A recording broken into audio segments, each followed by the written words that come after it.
I never paid much attention to my neighbor's house. It was just another old, run-down building on the block, blending into the background of my mundane existence. But that all changed when strange occurrences started happening. It began innocently enough. I would catch glimpses of movement out of the corner of my eye, but when I turned to look, there was nothing there. Sometimes I'd hear faint whispers drifting through the walls, echoing in the silence of the night. I brushed it off as my imagination playing tricks on me, until one night, when I couldn't ignore it any longer. It was past midnight when I heard the sound of shuffling footsteps outside my window. I peered through the blinds, expecting to see a raccoon or a stray cat, but instead, I saw my neighbor, Mrs. Thompson, standing in her yard, staring up at my house with an intensity that sent shivers down my spine. I quickly retreated from the window, my heart pounding in my chest. What was she doing out there at this hour? And why was she staring at my house like that? I tried to push the thoughts out of my mind and go back to sleep, but I couldn't shake the feeling of unease that had settled over me. The next morning, I decided to confront Mrs. Thompson about her strange behavior. I knocked on her door, but there was no answer. I tried again, but still no response. I was about to give up and leave when I heard a faint voice coming from inside the house. "Help me," it whispered. My blood ran cold. Without thinking, I pushed open the door and stepped inside. The air was thick with dust and the smell of decay. I called out Mrs. Thompson's name, but there was no reply. I hesitated for a moment, unsure of what to do, but then I followed the sound of the voice, leading me deeper into the darkness of the house.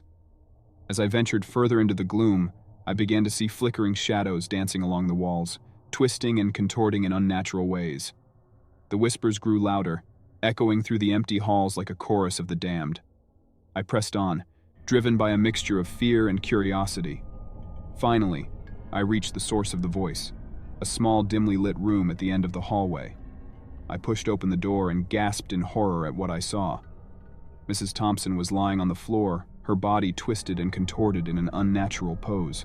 Her eyes were wide with terror, and her mouth was frozen in a silent scream.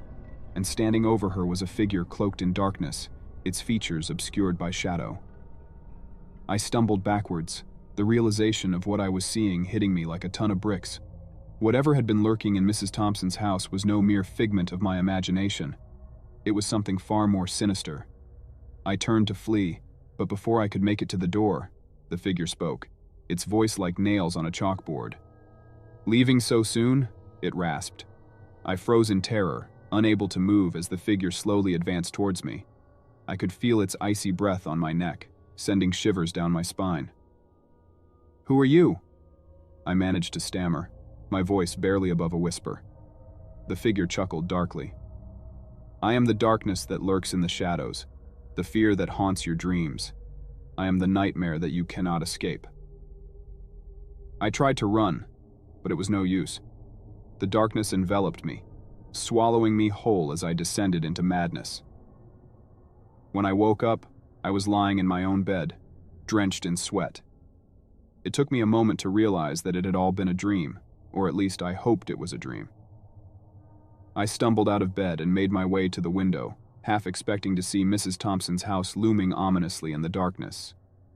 But when I looked outside, all I saw was an empty yard bathed in the soft light of the moon. I breathed a sigh of relief, chalking it all up to an overactive imagination. But as I turned away from the window, I caught a glimpse of movement out of the corner of my eye.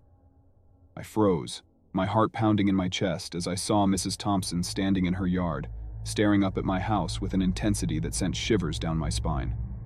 And then, just like that, she was gone. I tried to convince myself that it was just a trick of the light, that there was nothing to be afraid of. But deep down, I knew the truth. The darkness was still out there, lurking in the shadows, waiting for its next victim. And no matter how hard I tried to deny it, I knew that I would never be safe as long as it was out there, waiting, watching, lurking in the darkness.